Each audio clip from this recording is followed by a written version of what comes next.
Le maire de la Faute-sur-Mer, René Maratier, mis en examen pour homicide involontaire et mise en danger de la vie d'autrui. L'élu est poursuivi dans le cadre de l'enquête sur la tempête Xynthia qui a fait 29 morts en février 2010 dans cette petite station balnéaire de Vendée. Le maire avait pourtant nié toute défaillance dans le processus d'alerte ou des irrégularités dans l'octroi des permis de construire.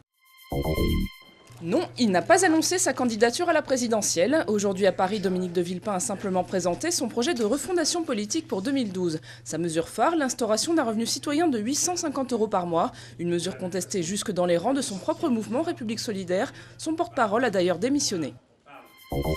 Une Côte d'Ivoire pacifiée d'ici 1 à 2 mois, c'est la promesse faite par le président Alassane Ouattara.